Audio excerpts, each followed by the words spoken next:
Bienvenidos a los cursos bíblicos del Ministerio Llamada de Medianoche.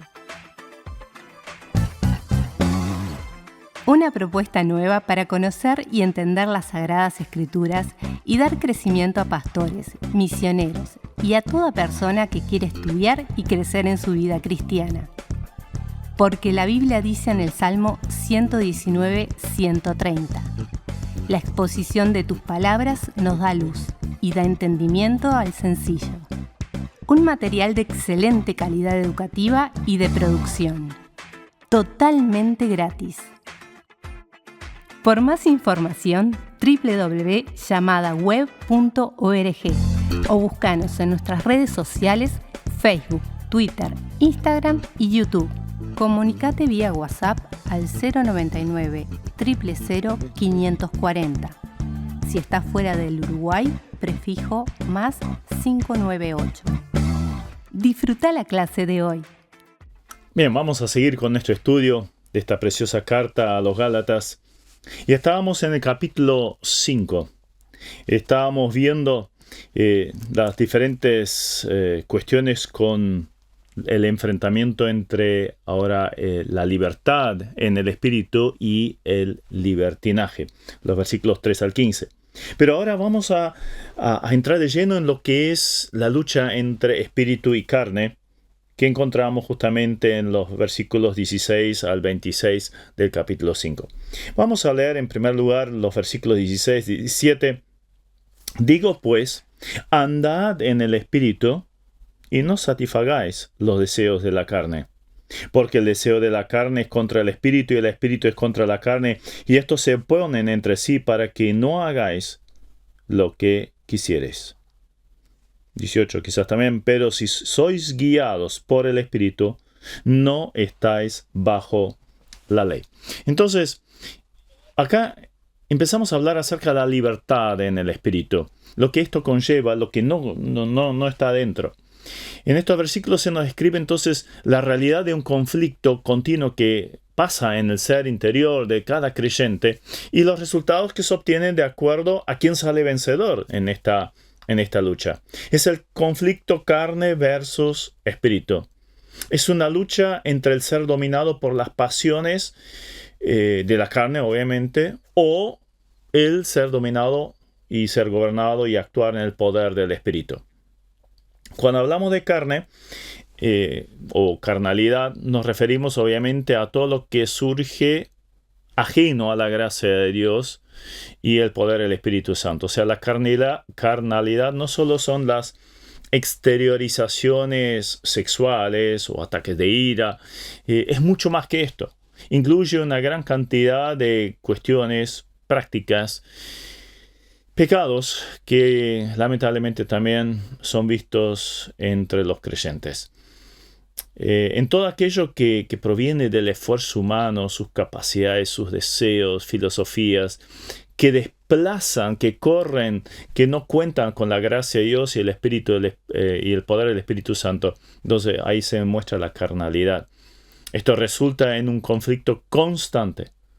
Y esta parte la vamos a dividir en tres, que es la realidad del conflicto, la derrota en el conflicto y la victoria en el conflicto.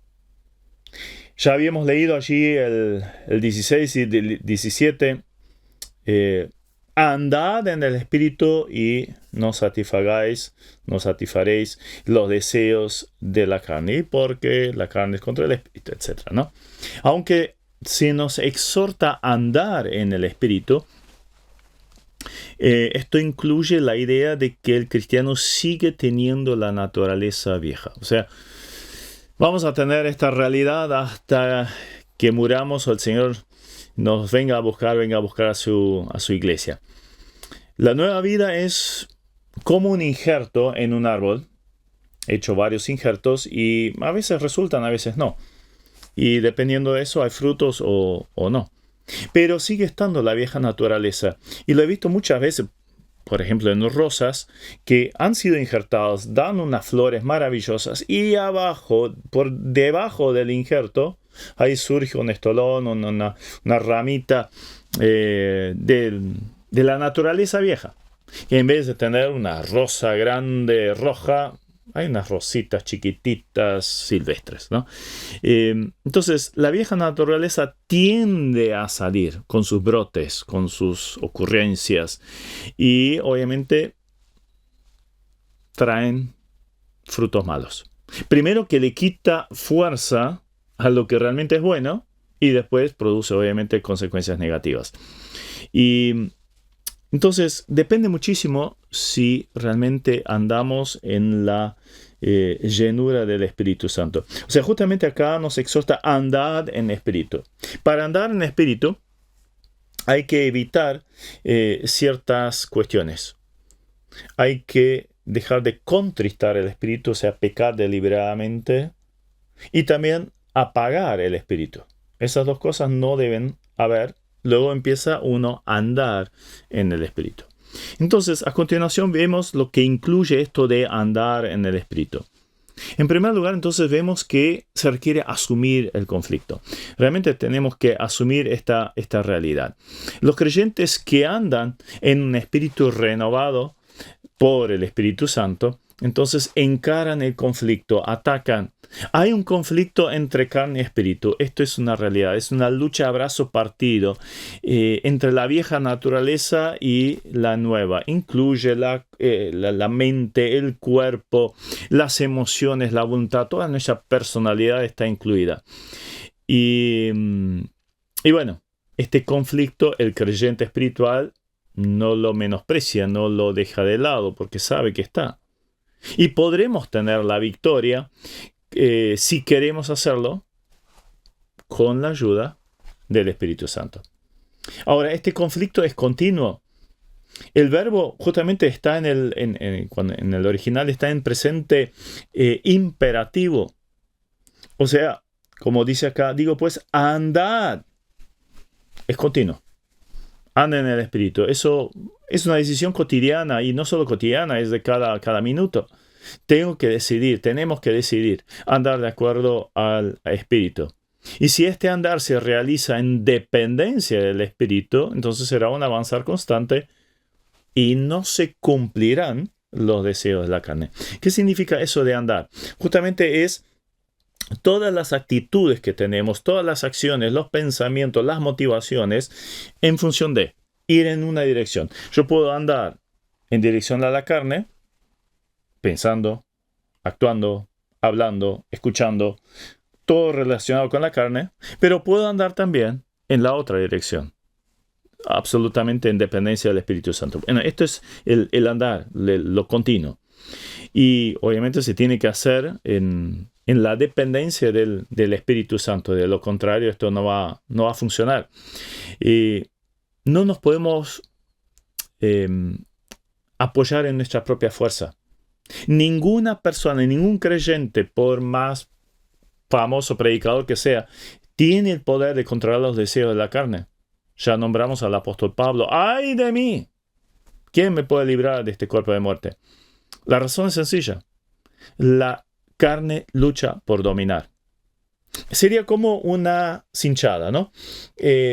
Seguramente alguna vez habremos participado de alguna de ellas y es muy lindo ver esos grupos de jóvenes, generalmente, ¿no?, en los campamentos, cinchando para un lado, para el otro, a ver quién logra sacar a todo el otro equipo de su posición, pasándola para el otro lado. Ahora imagínense esta figura. Estoy yo, mi ser, ¿sí? Y está esa lucha interna, carne versus espíritu. Y entonces, claro, en realidad deseo hacer lo bueno, como decía el apóstol Pablo. Pero después está la carne que tira para el otro lado. Y entonces es un ir y venir, ir y venir. Ahora, si esto lo hago en mi propia fuerza, esto no va a funcionar. ¿Por qué? Porque del lado de la carne de repente aparecen un par de luchadores de sumo que se suman, valga la redundancia. ¿Vieron esos japoneses grandotes, ¿no?, que luchan un poco raro para nuestra cultura, con esos taparrabos? Pero la cuestión es unas personas con mucha fuerza y de repente se cuelgan de mi carne. Son dos. está mi carne, pero también está la atracción del mundo y encima la influencia de Satanás. No tengo chance. Voy a perder. Si lo hago solo. Si lo hago en la dependencia del Espíritu Santo, entonces sí tengo la posibilidad. Tengo la garantía de la victoria. Pero si lo hago en el poder del Espíritu. Y eso es justamente lo que el apóstol Pablo trata de mostrar ahora en lo que sigue. Nuestra responsabilidad entonces es andar, no contristando, no apagando el Espíritu, y del resto se encarga el Espíritu Santo. Cuando actuamos así, por más luchadores de sumo que se nos cuelgan del otro lado, siempre saldremos vencedores. Más gracias de hoy a Dios que nos lleva en triunfo siempre en Cristo Jesús, Entonces hay dos alternativas claras que se excluyen mutuamente. O es un andar, un vivir en el Espíritu, o es un andar en la carne. Y obviamente trae una conducta acorde a la actitud que hemos elegido. La conducta de seguir la ley solo puede traer una conducta y actitudes injustas. Y seguir el Espíritu, obviamente, trae lo contrario. Ahora, ¿por qué tenemos que andar en Espíritu? ¿Por qué justamente se nos indica que tenemos que hacer? Y por la alta posición que tenemos. Y las ordenanzas del Señor Jesucristo. Debemos amar como Él amó. Debemos perdonar como Él perdonó. Debemos desarrollar el fruto del Espíritu. Debemos vivir con Cristo en un mundo que está sin Él. Tenemos que regocijarnos siempre, aún en medio de las tribulaciones. Tenemos que predicar la palabra, aunque haya oposición. Debemos sujetar nuestros pensamientos a la obediencia de Cristo y tantas órdenes más. ¿Lo podemos hacer solos? Imposible. Necesitamos poner toda la confianza en Dios. Decirle a Dios que queremos ser creyentes espirituales, que queremos enfrentar este conflicto. Señor, quiero encararlo con tu ayuda. Quiero tener la victoria. Es una constante entrega de la voluntad y la vida al Señor. Por eso Pablo pasa a la parte práctica en Romanos, poniendo nuestro cuerpo en sacrificio vivo, santo y agradable a Dios. Entonces, necesito alimentar el espíritu. Para conseguir esa victoria, necesito un buen alimento. Ya sabemos dónde encontrarlo. Entonces, tenemos este primer concepto, la realidad del conflicto. Tenemos que asumirlo, ¿sí? Tenemos que asumirlo. Pero, bien, ¿cómo lo hacemos? Tenemos que buscar al Señor en cada momento.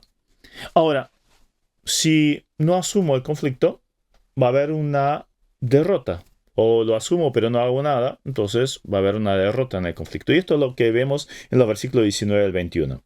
Y manifiestas son las obras de la carne, que son adulterio, fornicación, inmundicia, lascivia, idolatría, hechicerías, enemistades, pleitos, celos, iras, contiendas, disensiones, herejías, envidias, homicidios, borracheras, orgías y cosas semejantes a estas, acerca de las cuales os amonesto, como ya os le he dicho antes, que los que practican tales cosas no heredarán el reino de Dios.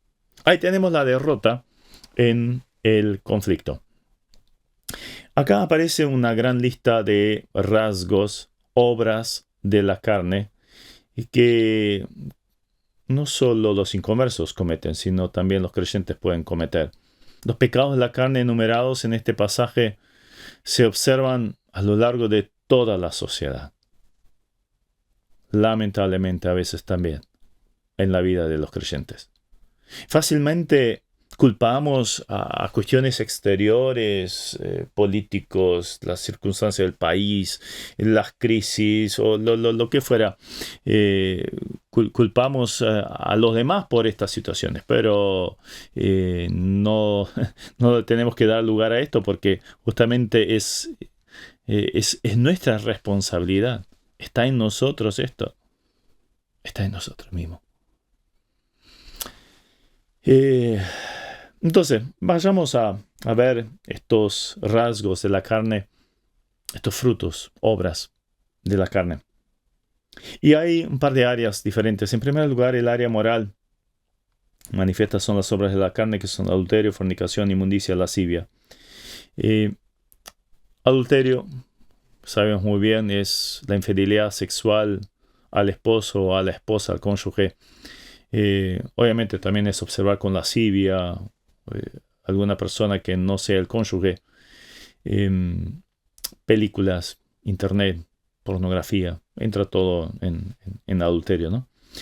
Y la palabra que sigue, fornicación, es justamente tener relaciones fuera de lo que es el matrimonio, prematrimoniales, o tiene que ver también con esos actos inmorales. De hecho, la palabra en la original es porneia, y ahí obviamente tenemos que hacer un énfasis en lo que es la pornografía, un flagelo de la cristiandad hoy en día, realmente un flagelo. Es el pecado número 1 de las iglesias, y muchas veces no tenido muy en cuenta o tapado. Entonces, porneia incluye todas las formas de actos inmorales, sexuales no permitidos. Está todo incluido en esta expresión. Luego todavía añade impureza, es hacer las cosas que ensucian, que contaminan, que manchan la vida en el área moral. Y lascivia significa pensamientos y conductas inmorales irrefrenables. Y claro, esto es lo que estamos viendo hoy ya como algo común, vivir la vida en forma perdida absolutamente. Esto es lo que se acostumbra hoy. Después está el área de religiosa, y ahí nombra la idolatría, hechicería, enemistades, pleitos, celos, iras, contiendas, disensiones, herejías. Idolatría. Idolatría, bueno, ya sabemos, es la adoración de ídolos, ya sean estos mentales, fabricados por la mano del hombre. Es tener devoción, meter dinero, energía, la vida en algo que no sea Dios. O sea, hay otra cosa que ocupa el lugar de Dios. A eso se asocia a la hechicería, obviamente todo lo que tiene que ver con brujería, todo lo que es el ocultismo, en espiritismo, en todas las áreas. Cualquier cosa que le demos lugar allí no se estará contaminando, por supuesto. Pero es interesante que en el original la palabra es farmakeia. Entonces entra el uso y abuso de las drogas. Más bien el abuso de las drogas. Y muchas veces las drogas se utilizan justamente en sesiones espiritistas y cosas por el estilo. Luego está el área de las relaciones interpersonales, y ahí habla de enemistades, o sea, es el odio que permanece y se siente por mucho tiempo. Pleito significa que una persona pelea con otra para obtener algo, una posición, un ascenso, prosperidad, honor, reconocimiento, lo que fuera, ¿no? Por las cosas que uno se pelea hoy en día. Los celos es querer y desear lo que tiene la otra persona. Un puesto, una esposa, los hijos, el trabajo, el ministerio. Tener celos por lo que está haciendo, el reconocimiento que tiene la otra persona.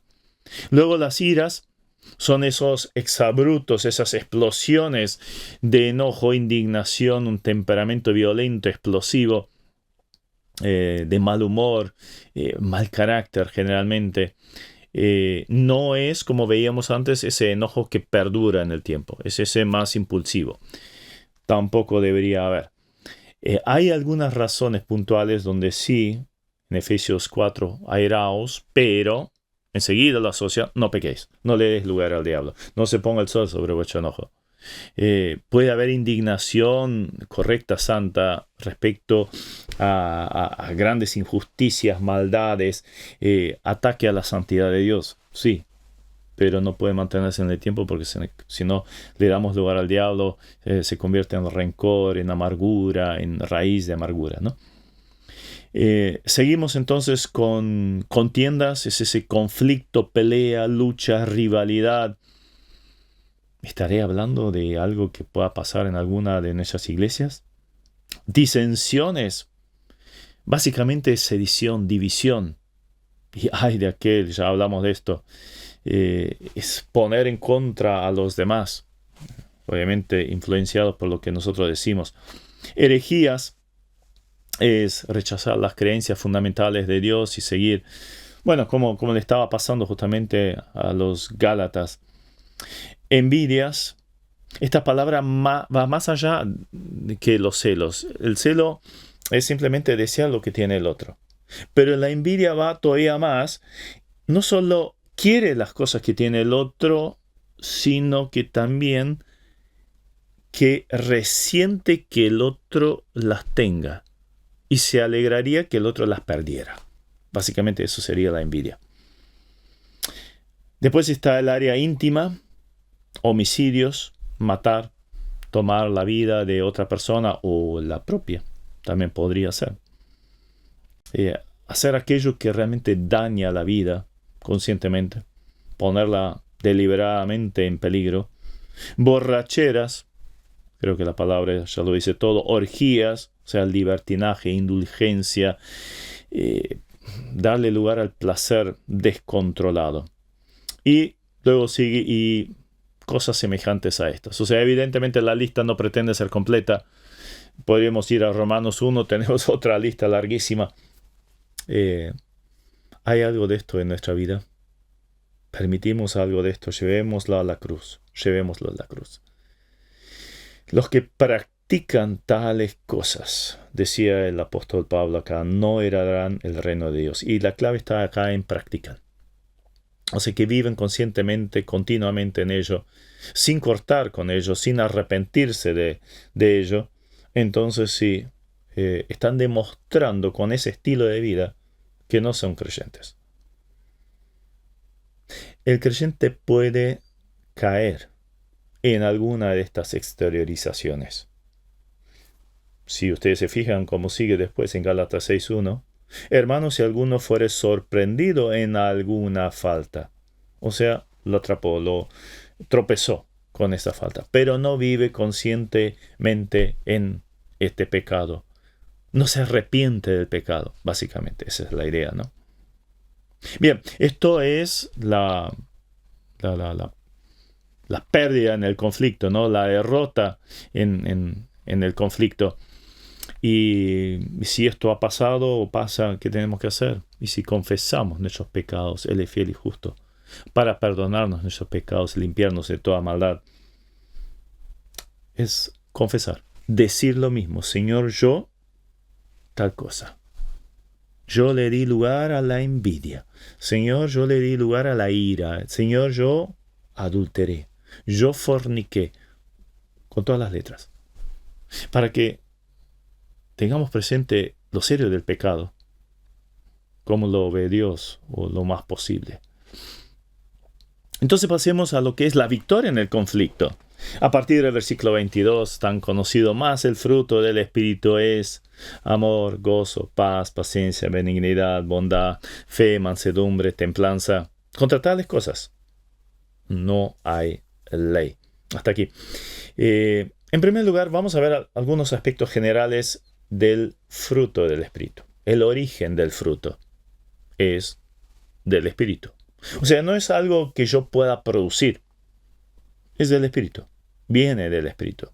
Ahora, viene en una persona que está andando en Espíritu, que está llena del Espíritu. Habíamos visto ya un par de cosas relacionadas con el Espíritu. No contristar.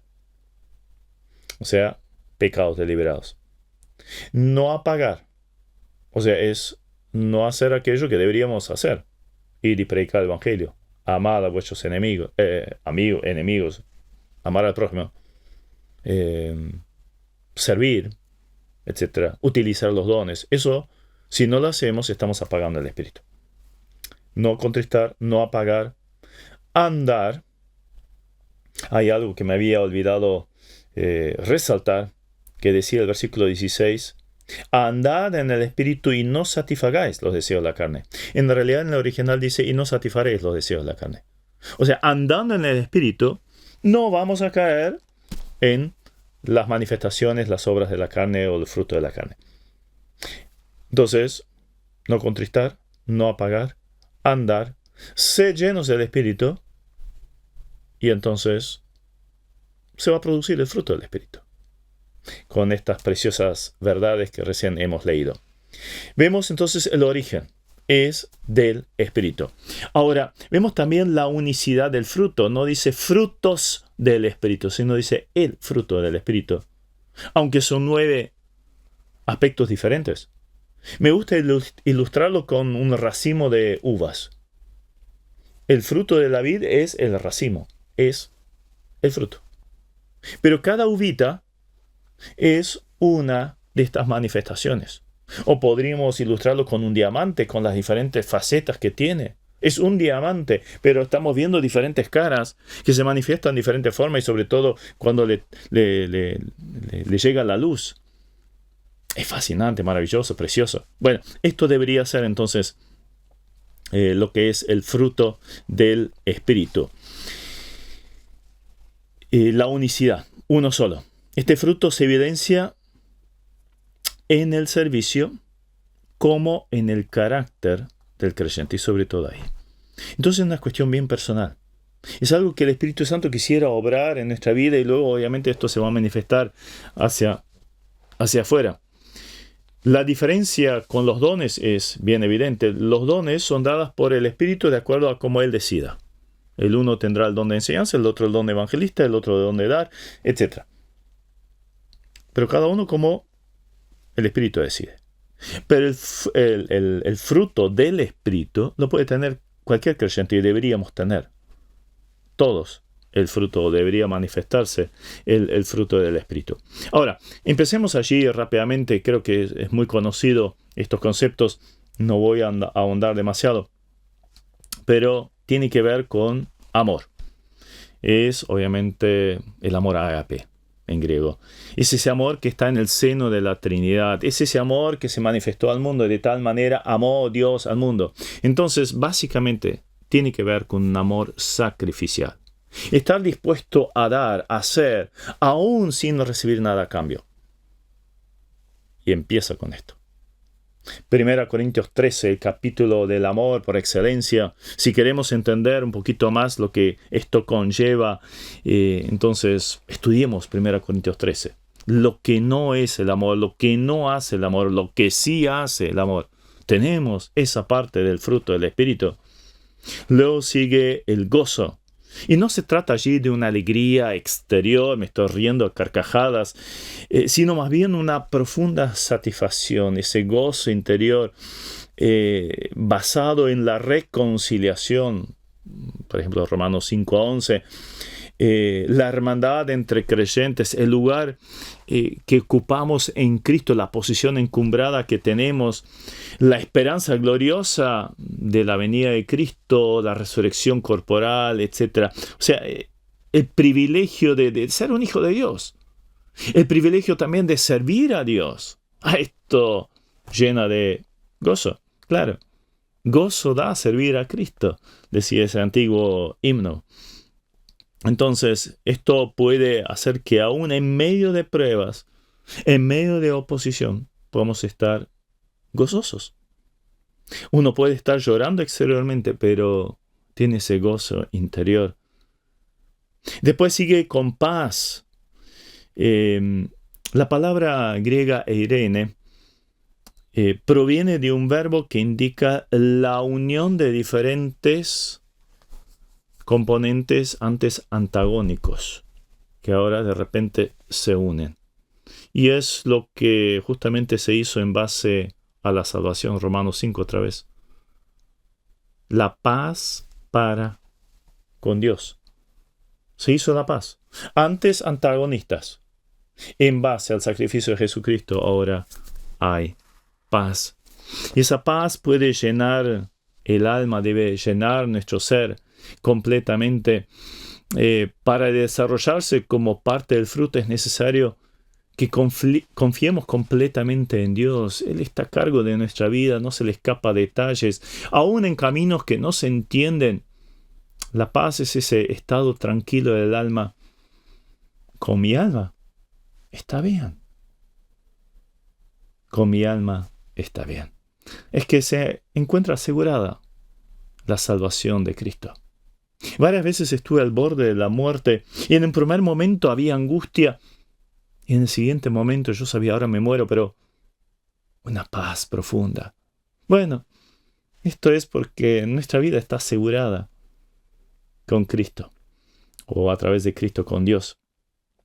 Luego sigue, después de la paz, la paciencia. En la Biblia aparecen un par de palabras diferentes para la paciencia. Y en este caso es la macrotumia, la largura de ánimo. Y tiene que ver con personas hostiles. Y creo que ahí está nuestro gran problema, ¿no? O sea, cuando nos tratan mal, cuando nos tratan con injusticia, cuando hay problemas, entonces ahí se complica, ¿no es cierto? Bueno, justamente ahí tenemos esto de la paciencia que debería manifestarse. No hay que confundirlo con tolerancia. Dios no es tolerante. Por ejemplo, con el pecado. Es paciente con el pecador.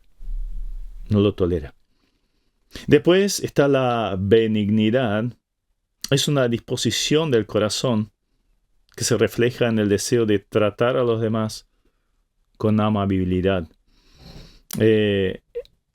Quizás para entenderlo mejor, es justamente lo opuesto a la dureza de trato.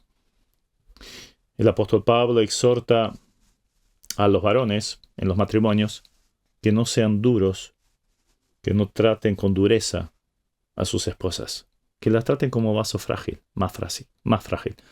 Entonces, vemos allí la benignidad que debería manifestarse en el trato interpersonal. Se expresa también en hechos concretos, en esa cariñosa consideración de los demás. Es suavidad, dulzura, todo esto lo incluye. Y es tratar a los demás como Dios nos trató, ¿verdad? Después está bondad. Se destaca sobre todo en la generosidad, en dar al otro lo que nunca pudo haber ganado, merecido. Eso es bondad. Después sigue fe. Pero no es la fe esa que depositamos en Cristo cuando creímos en Él para salvación. No, porque acá estamos hablando de un fruto del Espíritu. Esto es la base, esto es la semilla, podríamos decir. Ahora ya estamos en el fruto, entonces evidentemente no se trata de esa fe salvífica. Tiene que ver con fidelidad.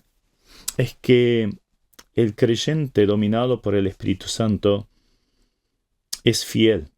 Es una persona confiable. Es una persona que cuando dice algo lo intenta cumplir a toda costa. Es una persona que llega a tiempo, es cumplidora y bueno, se puede depender de ella en todo lo que hace. Después sigue mansedumbre. Es dulzura, conducta suave, no peleadora, que no da lugar a los ataques de ira, apacible con los demás. Es similar a lo que es la benignidad, pero tiene la característica que el hombre manso no se estima a sí mismo en nada.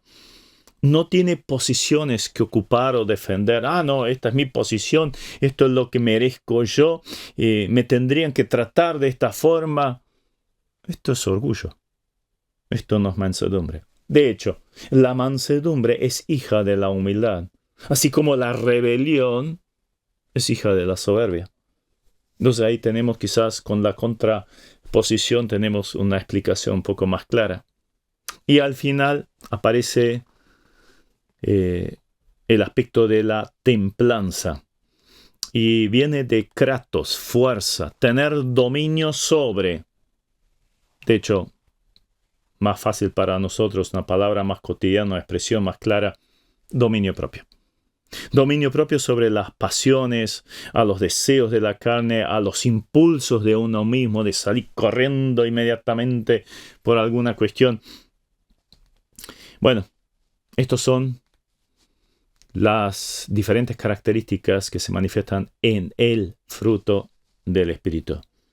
Volviendo al ejemplo del racimo de uvas, muchas veces en casas donde vivía teníamos vides y eran generalmente las azules. Y cuando llegaba el momento de la cosecha siempre había algún racimo que tenía todo azulito, pero alguna verdecita en el medio. obviamente incomible.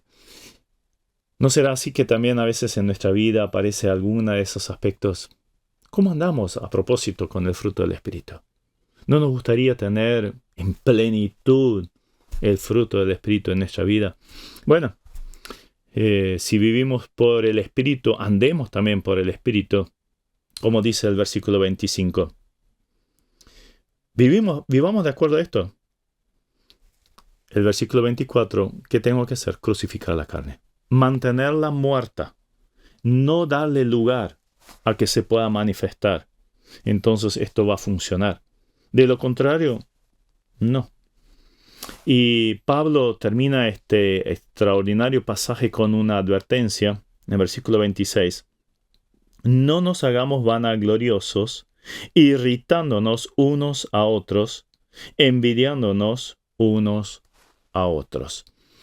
Entonces, claramente una advertencia final de evitar justo esto, ¿no? No vanagloria, no jactarse, no la soberbia de lo que somos o tenemos, porque ¿de quién lo tenemos? ¿Por qué somos? Es todo de parte de Dios. El ser fanfarrón es condenado por el Señor y demuestra justamente el dominio de la carne y no del espíritu. Después dice no irritándonos, o sea, no provocar a los demás, no irritéis a vuestros hijos y bueno, obviamente también a los demás. Es querer que otros lleguen a la medida de nuestras opiniones. No, quiero imponer mi opinión y esto es una persona irritable.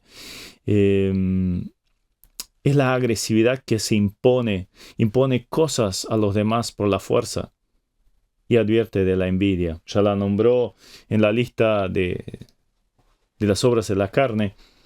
Es ese deseo de tener lo otro, pero sacárselo y que sufra el daño, que sufra esa pérdida. Eso es envidia. Y esto obviamente está incluido entonces en esa lista de las obras de la carne y no debería ser la realidad entonces de un creyente que está lleno del Espíritu Santo y tiene entonces el fruto del Espíritu. Vivamos de acuerdo a esto. Vivamos en esa libertad, pero no dándole lugar al libertinaje. El Señor nos quiere ayudar en ello. Que vivamos así. Amén. Esperamos que esta clase haya sido de edificación.